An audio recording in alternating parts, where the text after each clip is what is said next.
नमस्कार, करेन्ट न्युजमा यहाँलाई हार्दिक स्वागत छ। म प्रकाश गिरी। करेन्ट न्युजमा हामी कुनै पनि विषयवस्तु उठान मात्र गर्दैनौँ, यसको चिरफार अनि विश्लेषण पनि गर्ने गर्दछौँ। नेपालको आन्तरिक राजनीति त तरल छँदै थियो, तर त्यो आन्तरिक राजनीतिलाई अझ तरल गर्नको लागि भारतीय गुप्तचर संस्था रको प्रमुखले बालुवाटारमै पुगेर प्रधानमन्त्री केपी शर्मा ओलीलाई भेटेको खबर सार्वजनिक भएपछि नेपालमा यो विषय एकदमै ठुलो चर्चाको विषय बनेको छ। अहिले यो यस्तो चर्चाको विषय बनेको छ कि यसले आन्तरिक राजनीति जुन तरल थियो त्यसलाई झन् तरल बनाइदिएको छ र चर्चा र बहस नेपालमा मात्र होइन, सामन्त गोयलको भ्रमणको सन्दर्भमा भारतमै पनि उत्तिकै धेरै चर्चा चलिरहेको छ।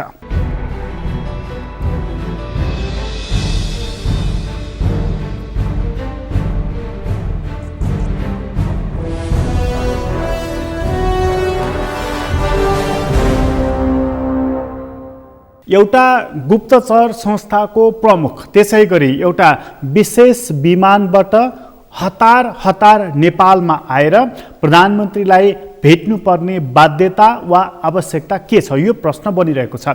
यो प्रश्न यसकारण बनेको छ कि उनी आउने कुरा पहिले नै यदि तय भएको हुन्थ्यो र त्यसलाई प्रधानमन्त्रीको सचिवालयले सार्वजनिक गरेको हुन्थ्यो भने यो यति ठुलो चर्चाको विषय बन्ने थिएन। तर जब सामन्त गोयल आए र फर्किए त्यसपछि बल्ल प्रधानमन्त्रीको सचिवालयले सार्वजनिक सञ्चार माध्यमहरूमा भएका टिप्पणी, समाचार, आलेख र विश्लेषणपछि उनी आएको कुरा स्वीकार गर्यो र यो स्वीकार त्यति बेला गर्यो जब उसले यो विषय निकै ठुलो चर्चाको भएको पायो र स्वीकार नगर्दाखेरि उल्टै ब्याकफायर हुने अनुमान गर्यो। त्यस्तो अवस्थामा सरकारले स्वीकार त गर्यो, तर स्वीकार यसरी गर्यो कि गुप्तचर संस्थाको प्रमुख भारतीय प्रधानमन्त्रीको विशेष दूत बनेर आएको कुरा उसले त्यसरी प्रष्टीकरण दियो।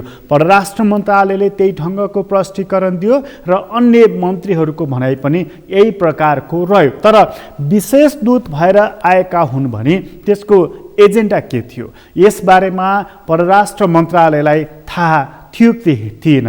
भारतमै रहेको हाम्रो नेपाली दूतावासलाई जानकारी थियो, नेपालमै यसबारेमा जानकारी थियो, स्वयं भारतीय दूतावासलाई यसबारेमा जानकारी थियो। यस्ता थुप्रै प्रश्न रहेको छ। नेपालको साइडबाट नेपालले चासो राखिरहेको छ र भारतमा चाहिँ यसरी प्रधानमन्त्रीलाई भेट्दाखेरि सामन्त गोयलले भारतको दूतावासलाई किन जानकारी दिएनन् अथवा भारतीय दूतावासको उपस्थिति किन भएन भनेर त्यहाँनिर भारतमा प्रश्न उठिरहेको छ। नेपालमा चाहिँ प्रधानमन्त्रीले यसरी भेट्नुपर्ने बाध्यता वा आवश्यकता के थियो भनेर प्रश्न उठिरहेको छ। सत्तारूढ दलभित्रैबाट पनि रको प्रवेश किन, बालुवाटारमा र किन घुस्यो भनेर प्रश्नहरू गर्न थालिएको छ। नेताहरूले यो कुरालाई ठुलो बहसको विषय बनाएका छन्। ठुलो बहसको विषय बनाइरहँदाखेरि उप प्रधानमन्त्री ईश्वर पोखरेलले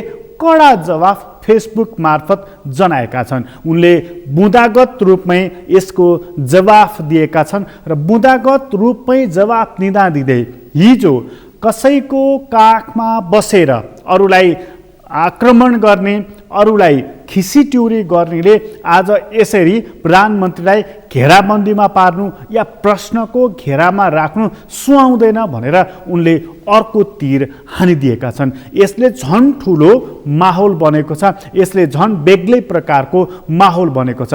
त्यो वास्तवमा बालुवाटारमा र किन घुस्यो, यसको पछाडिको मकसद के हो, आजको अङ्कको मूल विषय यो रहनेछ र कार्यक्रमको सुरुवातमा उप प्रधानमन्त्री ईश्वर पोखरेलको भनाइ हामी यहाँ प्रस्तुत गर्दैछौँ।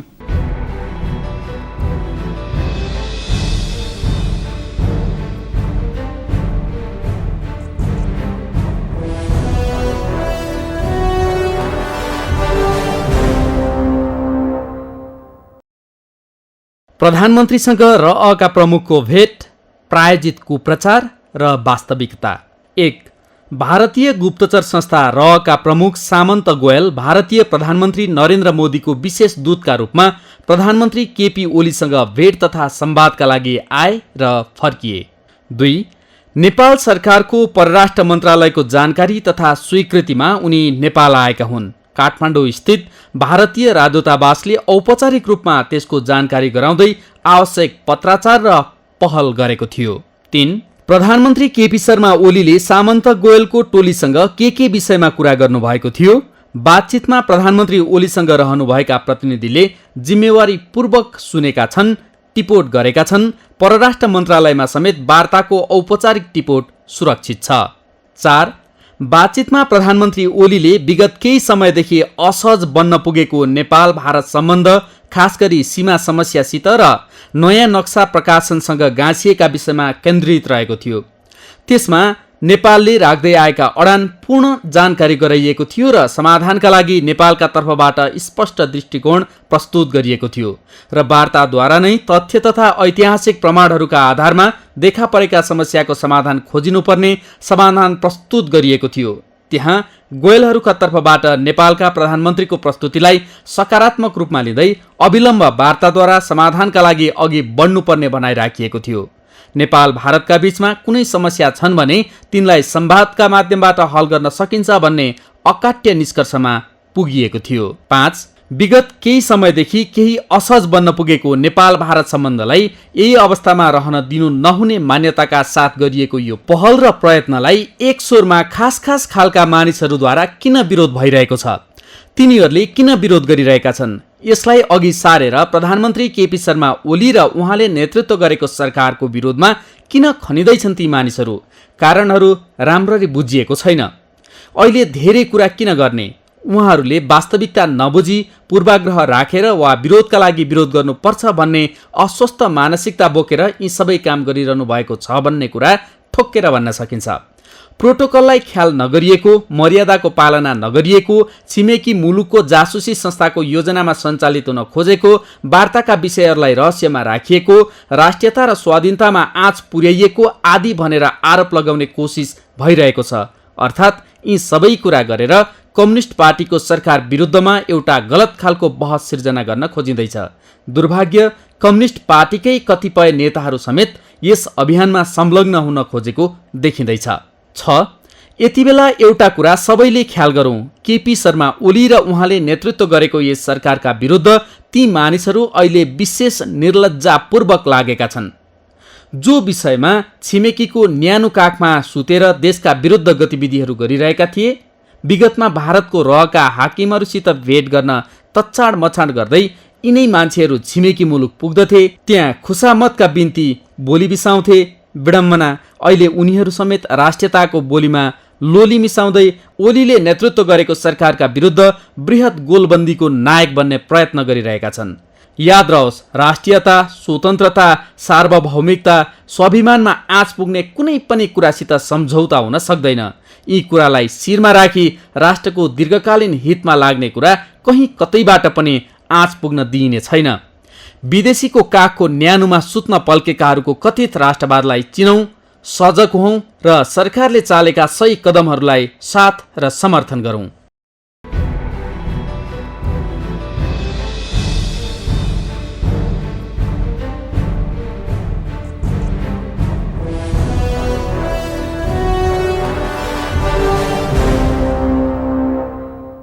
रको प्रमुख नेपालमा आउन हुनै नहुने होइन, उनीसँग भेटघाट गर्न नहुने कुरा पनि हुँदै होइन।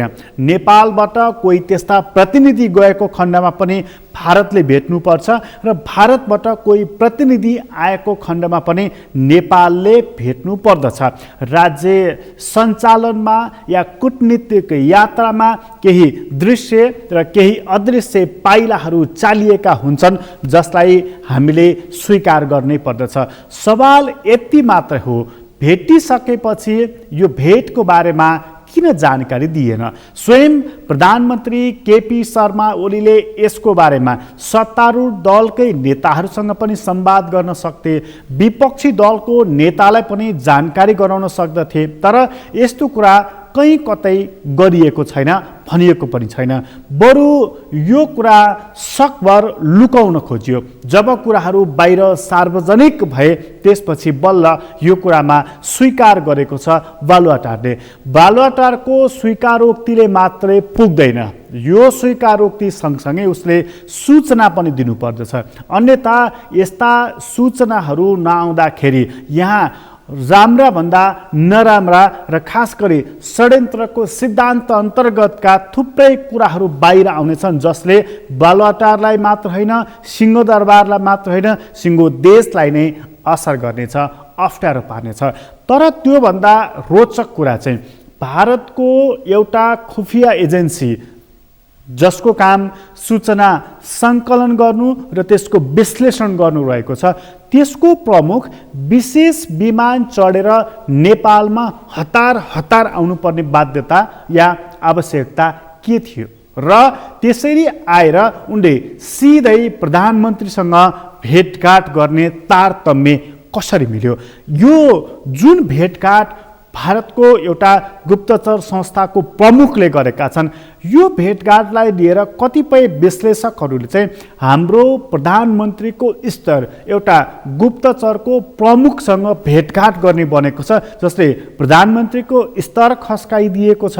र हिजो भारतकै प्रधानमन्त्रीले अब राजनीतिक तवरमा संवाद हुनेछ, सम्बन्ध पनि राजनीतिक तहको हुनेछ, कर्मचारी तहको ब्युरोक्रेटिक लेभलको हुने छैन, अझ यो खुफिया लेभलको त झनै हुने छैन भनेर जुन उनले नेपालमै आएर बोलेका थिए, त्यहाँबाट छरेर अब खुफिया एजेन्सी मार्फत सञ्चार संवाद हुने र सूचनाहरू आदान प्रदान हुने कुरातर्फ गइसकेपछि राजनीतिक सम्बन्ध तोडिएको र खुफिया एजेन्सीहरूले नै नेपाललाई म्यानेज गर्न थालेको चर्चाहरू चल्न थालेको छ।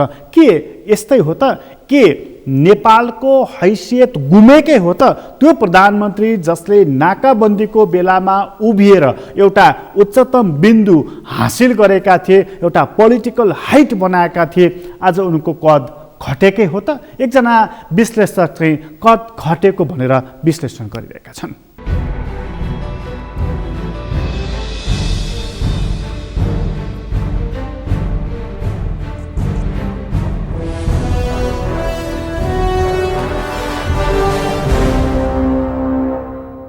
इन्टेलिजेन्सको अफिसरहरूले नै नेपाललाई राम्रो व्यवस्थापन गर्न सक्ने स्थिति निर्माण भएको हो भने पोलिटिकल लेभलले किन टाउको दुखाउने?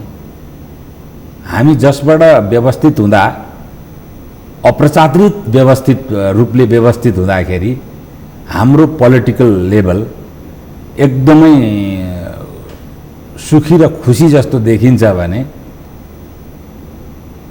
त्यसैलाई अगाडि लिएर आइदिएको पो हो कि भारतले पनि? भनेको उसले राजनीतिक तवरबाट जुन संवाद अन्तर्क्रिया जुन गरिराख्यो, सम्बन्ध जस्तो लामो कङ्ग्रेस यहाँ मोदीभन्दा अगाडि त्यत्रो लामोसम्म पोलिटिकल एक्सचेन्ज बिना ब्युरोक्रेसी र इन्टेलिजेन्सले नेपाललाई व्यवस्थित गरेको अवस्था थियो। त्यहाँ पोलिटिकल लेभल आएर पोलिटिकल लेभलबाट चाहिँ यसलाई व्यवस्थापन गरौँ न नेपाल भारत सम्बन्ध भन्दा हामीले तात्कालीन उत्तेजनामा आएर संविधानदेखि लिएर आजसम्म आएर जुन एउटा कार्टोग्राफिक मिसह्यान्डलिङसम्म जहाँ आइपुगेका छौँ हामीहरू, त्यहाँसम्म आइपुग्दाखेरि पोलिटिकल लेभलबाट हाम्रो सम्बन्ध सुधार हुने सम्भावनाहरू कमजोर रहे। नाकाबन्दीका लेभल बेला पनि हाम्रो जनरल डिप्लोमेसी र पोलिटिकल चाहिँ मतलब लेभल असफलै भएको। त्यस पछाडि मिलिटरी डिप्लोमेसीले त्यस व्यवस्थापन गरे हो त्यतिखेर पनि। अनि अहिले आएर जनरल डिप्लोमेसी र पोलिटिकल लेभल भन्दा बाहिर गएर अब इन्टेलिजेन्सले नै नेपालको पोलिटिकल लेभलसित एउटा अन्तर्क्रियात्मक सम्बन्ध, आफ्नो लाइन एजेन्सी भन्दा पनि पोलिटिकल लेभलसित जुन प्रकारको सम्बन्ध अहिले लिएर सम्बन्ध अगाडि बढायो, त्यसले एउटा के सङ्केत गर्छ भने 14 भन्दा अगाडिको परिस्थिति नै नेपालका लागि ठिक रहेछ। एजेन्डा पोलिटिकल लेभलले फिक्स गर्ने, त्यो एजेन्डा त्यहाँको इन्टेलिजेन्स सर्भिसलाई दिने, त्यो इन्टेलिजेन्सले नेपाललाई व्यवस्थापन गर्ने। पुरानै राजनीतिक तवरबाट चाहिँ पुरानै अवस्थामा पुरानै फेरि ब्याक टु मङ्गलमान ब्याक टु मङ्गलमान हामीहरूलाई केलाई के पचेन। यसरी चाहिँ सामन्त गोयल आउनुको पछाडिको कारण सङ्केत के? काठमाडौँमा त भयङ्कर हङ्गामा छ त, भुइँचालो आइरहेको छ त। अब छ, अब फेरि पल्ला झार्न लाग्नु भएको छ अरू पार्टीका नेताहरू। अनि अब भेटेको हो भने यत्रो चाहिँ डराएर बेकारमा चाहिँ मन्डी ओढेर घिउ खाने काम किन गर्ने हो? आखिर उनी बसेको होटलमा गएर त यी कुनै डिग्निटरीले पनि भेटेका होइनन् होला। अहिलेसम्मका सञ्चारकामा आएका समाचारहरूले त्यो चाहिँ देखाउँदैन। थर्ड स्पोर्टमा उहाँहरूले डाकेर प्रोटोकल मेन्टेन गरेर भेट्नु नै भयो भने पनि पहिला कोनसा नभेटेका हुन् र? सबैले भेटेकै छन्, सबै व्यवस्थित भएकै परिस्थिति हो। धेरै रिपोर्टहरू त सार्वजनिक पनि भएका छन्। अनि यो त्यो पपुलिजमको लागि पल्ला झार्नुको पनि केही अर्थ छैन। यसले के देखायो भने हामी उत्तेजनामा आएर र फेक नेसनलिजमलाई अगाडि सारेर कति खोक्रो किसिमले कुन तहमा हामीहरू पुगिसकेका रहेछौँ भन्ने चाहिँ यसले स्थापित गरिदियो। तर उसै पनि एउटा इन्टेलिजेन्सको प्रमुखलाई भेटेको पूर्व प्रधानमन्त्रीहरूले वर्तमान प्रधानमन्त्रीले भन्दा उसै पनि उनीहरूको सान इज्जत रहने कुरा त विषय त होइन नि त। होइन, अहिले कुन सा त्यत्रो चाहिँ अब पोलिटिकल लेभलले त्यो आफ्नो गरिमा मेन्टेन गरेको अवस्था छ र अहिले भेटेको भन्दाखेरि किशुनजीको पालाको जस्तो कुरा, गणेशमानजीहरू, मनमोहनजीहरूको जस्तो स्थिति हो र अहिले। प्रोटोकलको कुरा रहेन अहिले, रहेन। उनी किन यसरी डोमिनेटिङ डेकोरम त्यसै भने होइन कि उनी किन यहाँ आएर एक इन्टेलिजेन्सको अफिसरहरू अथवा प्रमुखहरूले गरेको कुनै पनि कार्यहरू यसरी प्रचारित हुँदैन नि त। यसरी ढोल ड्रमिङ भन्छ नि, ढोल पिट्नु भन्छ नि नेपाली, ढोल पिटेर यसरी हुँदैन नि। ढोल पिट्नु पछाडिको चाहिँ अब्जेक्टिभ उद्देश्य के त? सबभन्दा रहस्यमय अचम्म होइन त, रहस्यमय प्रश्न यही छ। सामन्त गोयल आउन सक्छन्, उसका कन्सर्नहरू छन् भारतका, भेट्न प्रधानमन्त्रीलाई पनि सक्छन्, भूतपूर्व प्रधानमन्त्रीलाई पनि सक्छन्, लाइन एजेन्सीका अरू मान्छेलाई पनि सक्छन्, सिभिल सोसाइटीका मान्छेलाई पनि उनले भेट्ने अनौठो कुरो म मान्दिनँ। त्यसै गरेर अब एमएसएसको मान्छेले पनि भेटिराखेको होला, सिआइएकोले पनि भेटिराखेको होला, नेपाल जस्तो देशमा मोसाद पनि सक्रिय नै होला होइन, अनि अरू इन्टेलिजेन्स सर्भिसहरू पनि सक्रिय, आइएसआई पनि सक्रियै होला, छ नै होइन। अब यो परिस्थितिमा सबैले यहाँ त सबै इन्टेलिजेन्सहरू अपरेसनमै छन् भने कसैले पनि त यो कुराहरू त भर्सक उनीहरू त कोभर्ट एजेन्सी हो नि त, गुपचुपै राख्छ होइन, उनीहरूको कार्यशैली त भने त उनी त विभागै त इन्टेलिजेन्स होइन, गुप्तचर नामै त गुप्तचर, सबै कुरा लुकाएर गर्नुपर्ने। यत्रो प्रचारित गरेको चाहिँ यो मैले अब हेर्नुहोस्, केजिबीदेखि चेस्कासम्म भन्नुहुन्छ कि सिआइएका कुराहरू भन्नुहुन्छ भने यस्तो स्थिति त मैले त यो बाजा बजाएर चाहिँ आएको, बाजा बजाएर भेटेको चाहिँ नि यसको तपाईँले बुझेको अब के हो थाहा छैन, तर अहिले तपाईँको मनमा चाहिँ के यसको राजनीतिक अर्थै लाग्यो, राजनीतिक अर्थ लाग्यो। राजनीतिक अर्थ के लाग्यो भन्नुहुन्छ भने नेपालको पोलिटिसियनहरूलाई व्यवस्थापन गर्ने उपयुक्त पात्र उहाँ नै हो है, त्यसकारण उहाँलाई नै त्यो डेकोरम दिएर हामीले पठाइदिएका छौँ। अब व्यवस्थित हुनुहोस्, उहाँले भने बमोजिम भन्ने सन्देश हो हिन्दुस्तानको।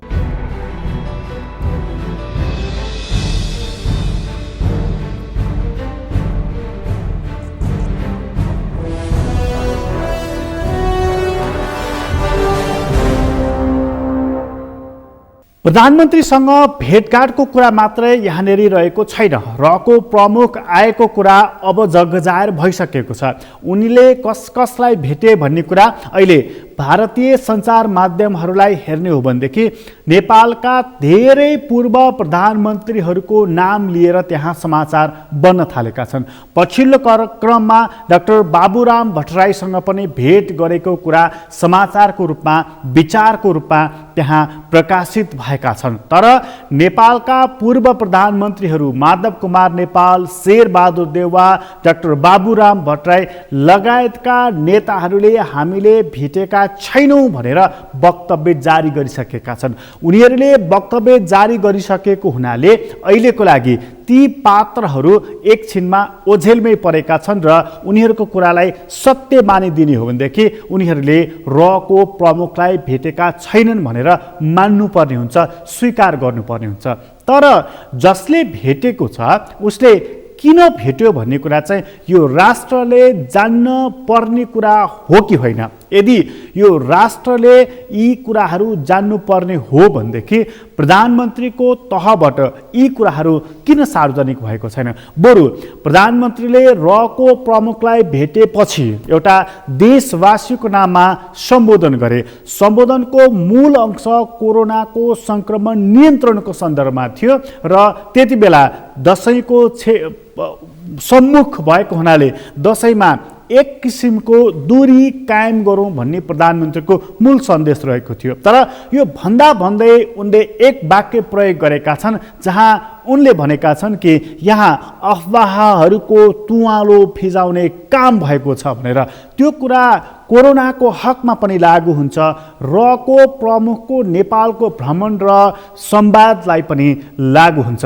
प्रधानमन्त्रीले कुन सन्दर्भलाई यो कुरा भन्न खोजेका हुन् र यसको उनले कसो भनेर कसलाई लक्षित गरेका हुन् त्यो त प्रश्न छैन। तर रको प्रमुखले भेटेको कुराले जति ओजन पाएको छ, जति बहस विश्लेषण भएको छ र सत्तारूढ दलमै जसरी धुवाँ छुटेको छ त्यसले हेर्दाखेरि चाहिँ प्रधानमन्त्रीले अफवाहको तुवालो फिजाउने काम भएको छ भनेर सायद तिनै राजनीतिक प्राणीहरूलाई उत्तर दिएको हुनुपर्दछ।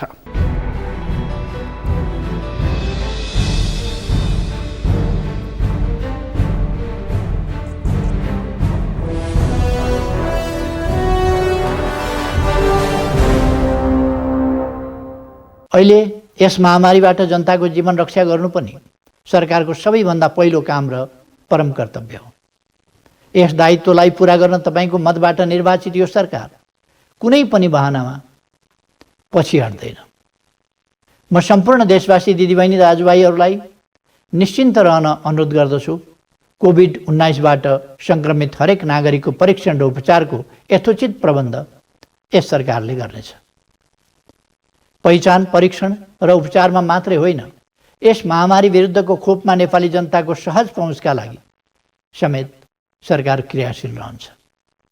सामान्यतया यस्ता राष्ट्रिय विपत्तिका बेला अफवाहका तुवालो बाक्लै लाग्ने गर्दछन्। गत वर्ष चैत 11 गते पहिलोचोटि लकडाउन गरेदेखि हालसम्मै जनतालाई भयभीत र असहाय महसुस गराउने प्रकृतिका थुप्रै अफवाहहरू चलेका छन्। सक्रिय सङ्क्रमितको एउटा मात्रै केस हुँदा होस् वा अहिले एकै दिनमा 5000 भन्दा बढी सक्रिय केस पहिचान भएको क्षणमा होस्, अफवाहको प्रकृति करिब करिब उस्तै रहेको देखिन्छ। तर आम देशवासीको सहयोगका कारण समयक्रममा त्यस्ता तुवालोका तहहरू क्रमशः फाटेका छन्। जनताको यही सकारात्मक सहयोगका कारण यस महामारीमा मृत्युदर अझै 0.6% भन्दा माथि जान सकेको छैन। निको हुने दर क्रमशः बढ्दैछ। मैले भन्दै आएको छु, महामारी विरुद्धको यस लडाइँमा हामी प्रत्येक सिपाही हौँ। हामी हरेकको यस लडाइँमा आफ्नो सुरक्षा, परिवारको सुरक्षा अनि समुदाय र आम जनताको सुरक्षाको लागि योगदान हुनु आवश्यक छ।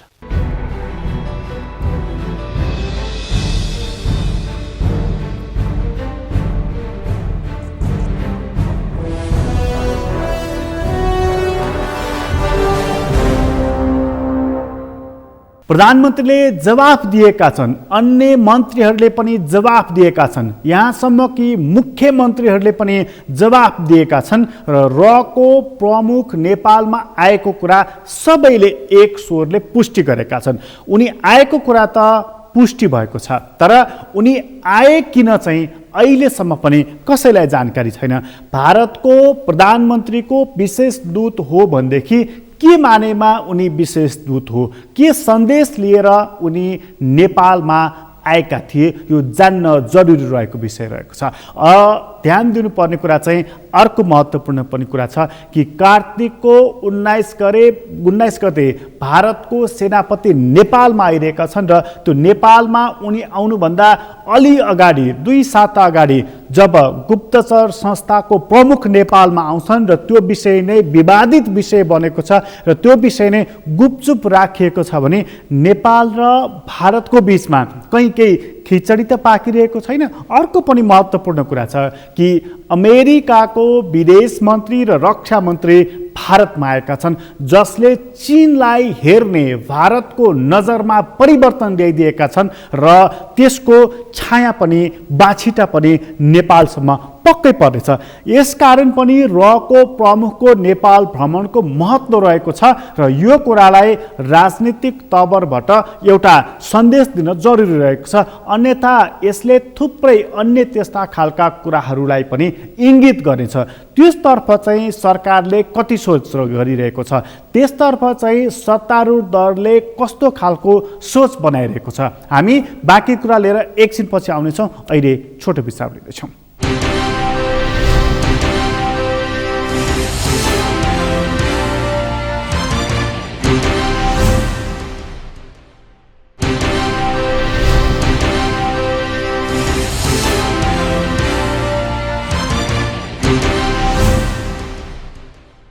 विश्रामपछि पुनः स्वागत छ। हामी करेन्ट न्युजमा छौँ र करेन्ट न्युजमा कुराकानी गर्दैछौँ। भारतको गुप्तचर संस्थाको प्रमुख नेपाल आएको विषय निकै ठुलो चर्चाको विषय बनेको छ। उसै पनि नेपालको राजनीतिमा जब घुस्दछ त्यसपछि राजनीतिक गडबड हुने गरेको देखिएकै छ, सुनिएकै छ, भोगिएकै छ। त्यसैले यो माइक्रो म्यानेजमेन्टमा लागेको भारत ठिक छैन, यसले राम्रोसँग काम गरिरहेको छैन, नेपालको तल्लो तहसम्म पनि यसले यसरी व्यवस्थापन गर्ने होइन भनेर राजनीतिक तहबाटै आवाज उठेको थियो, नागरिक तहबाट आवाज उठेको थियो, सञ्चार माध्यमले त्यो आवाजको वाहक बनेका थिए। तर यही कुरालाई सम्बोधन गर्नको लागि भनेर बलियो सरकार अहिले भनेको छ अस्थिरताको वाहकहरू जे छन् त्यसलाई हटाउने कोसिस भइरहेको छ। तर यसका बावजुद पनि यो तरल राजनीतिमा फेरि एकपटक ढुङ्गा हानेर छाल निकाल्ने काम चाहिँ किन भइरहेको छ? यसलाई प्रधानमन्त्रीको तहबाट सम्बोधन गर्ने काम र कोसिस किन भइराखेको छैन? यो चाहिँ बडा रोचक खालको विषय बनिराखेको छ। अहिलेको सन्दर्भमा कुरा गर्दा सामन्त गोयलले नेपालमा आएर के त्यस्तो मन्त्रणा गरे बालुवाटारमा जसले गर्दाखेरि अहिले यति ठुलो हङ्गामा भइराखेको छ? यो जान्न जरुरी रहेको विषय छ। आन्तरिक राजनीतिमा जसरी अहिले उछलकुद भइरहेको छ, बाह्य राजनीतिमा पनि यही प्रकृतिको उछलकुद देखिन्छ।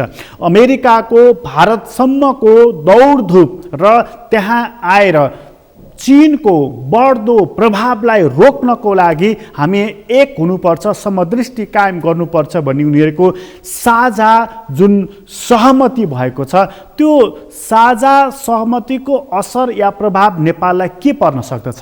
नेपालको राजनीतिलाई कस्तो पर्न सक्दछ? नेपालको राजनीतिले अबका दिनमा लिनुपर्ने रणनीतिहरू कस्ता हुन सक्नेछन्? यो बडा सोच्ने विषय छ र यसमा ध्यानपूर्वक पाइला फुकी फुकी चाल्नुपर्ने अवस्थामा नेपाल रहेको छ। यस्तोमा एउटा गुप्तचर संस्थाको प्रमुखले आएर जब मन्त्रणा गर्दछन् भने यो विषय पक्कै पनि चर्चाको विषय हो, बहसको विषय हो। तर प्रधानमन्त्रीलाई यो विषयमा के भएको थियो भनेर सोध्ने कसले, भन्ने कसले, प्रधानमन्त्रीले यो कुरालाई भेन्टिलेट गर्ने कसरी हो? त्यो काम नेकपा मार्फत हुन सक्दछ। तर के नेकपा त्यसो गर्नको लागि सक्षम छ अथवा प्रधानमन्त्रीले नेकपा आफ्नै पार्टीलाई त्यो तहमा विश्वास गरेका छन्? यो प्रश्न महत्त्वपूर्ण प्रश्न बनेको छ। त्यसैले प्रधानमन्त्रीले भेट्न हुँदैन भन्ने होइन, भेट्ने कसरी भन्ने कुरा चाहिँ उनले ख्याल गर्ने कुरा हो। त्यो काम चाहिँ किन गरेनन् त प्रधानमन्त्रीले? एकजना नेताको भनाइ यहाँ प्रस्तुत गर्दछौँ।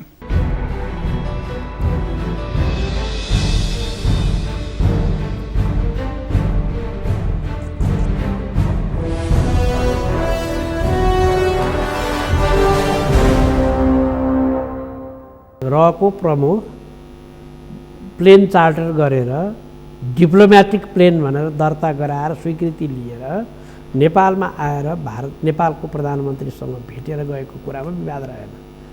त्यहाँ भलाकुसारी तपाईँको परिवारलाई के छ, मेरो परिवारले यस्तो छ, यसपालि कस्तो तरकारी खाने भनेर त गएन होला नि। कुरा त गरे त के विषयमा कुरा गरे भन्ने कुरा थाहा पाउने अधिकार हरेक 3 करोड नेपालीको। त्यसमाथि सत्तारूढ दलको नेताले थाहा पाएन, कार्यकारी अध्यक्षले थाहा पाएन, विपक्षी दलको नेताले थाहा पाएन। कार्यकारी अध्यक्षले नै भेटेको भन्ने कुरा चाहिँ कति? मलाई त्यो पत्ता लाग्दैन। अब नभेटे कि अब त्यो त मैले जाने, मैले थाहा पाएँ अनुसार भेटेँ।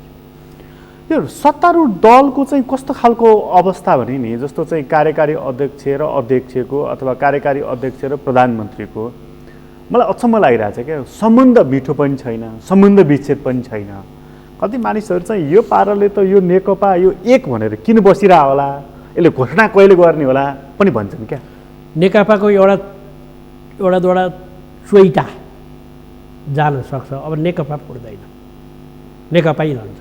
यसको अर्थ पूर्व एमाले पूर्व माओवादी छ नि, यो अलग हुँदैन। अब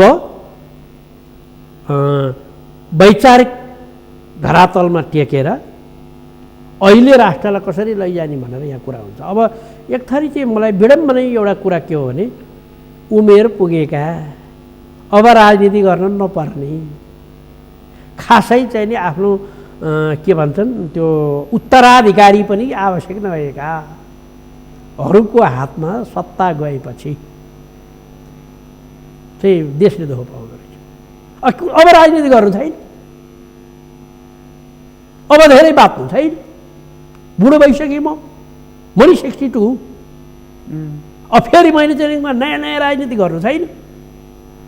अब बाँचुन्जेल एकचोटि प्रधानमन्त्री भएको या मन्त्री भएको फोटो त झुन्डाउँदा यार नेपालमा भन्ने हैसियतमा राजनीति गर्न थालेपछि देशले दुःख पाउँदो रहेछ, जनताले दुःख पाउँदो रहेछ। हाम्रो देशमा यत्रो परिवर्तन भयो। त्यसो भने त प्रधानमन्त्री हुनु नै अन्तिम अभिष्ट भयो नि त।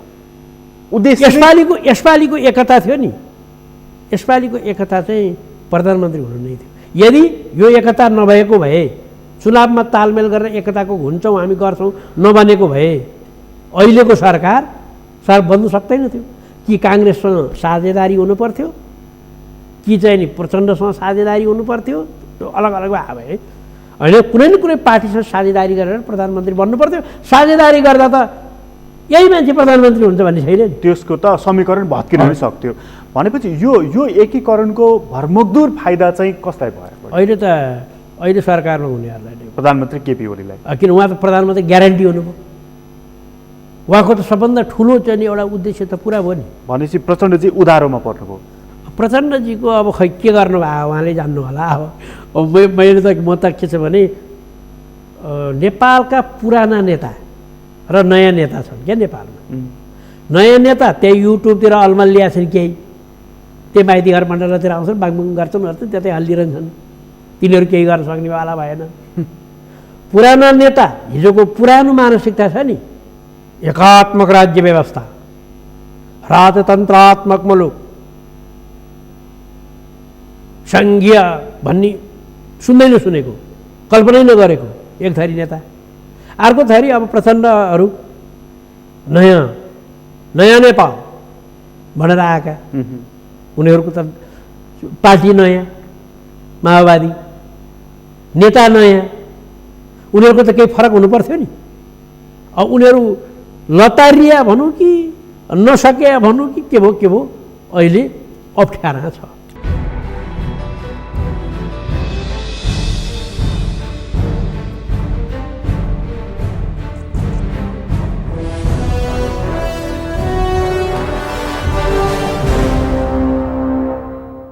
प्रधानमन्त्रीले भेट गर्न सक्दछन्, रको प्रमुखसँग सूचना आदान प्रदान पनि गर्न सक्दछन्, तर यसमा थुप्रै त्यस्ता उदाहरणहरू पनि दिन सकिन्छ, लिन पनि सकिन्छ। तर नेपालको फाइदा यसबाट कति हुन्छ हामीले ध्यानपूर्वक हेर्नुपर्ने विषय यी रहेका छन्।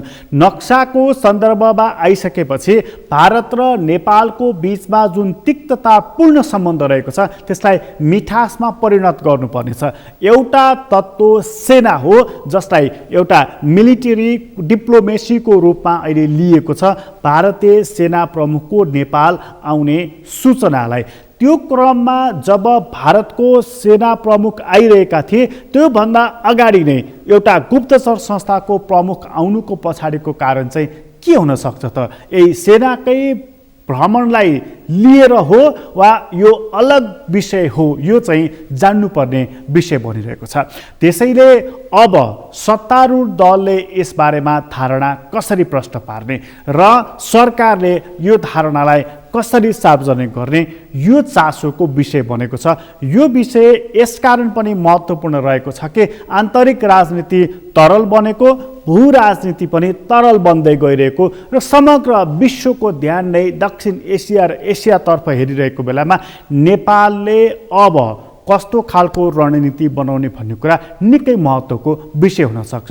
अर्को महत्त्वपूर्ण विषय विश्वमा ध्रुवीकरणको यस्तो खालको स्थिति बनेको छ कि लोकतान्त्रिक पक्षधर र गैर लोकतान्त्रिक पक्षधरको एउटा खेमा क्रमशः बनिराखेको छ। त्यस्तो बेलामा नेपालले कुन खेमा चुन्ने हो, कुन खेमामा उभिने हो अथवा योभन्दा पृथक रहने हो, यहाँनिर पनि नेपालले ध्यान दिने बेला भएको छ। करेन्ट न्युज अहिलेलाई यति नै। करेन्ट न्युजबाट म प्रकाश गिरीलाई बिदा दिनुहोस्। सगरमाथा टेलिभिजन हेर्दै गर्नुहोला। नमस्कार।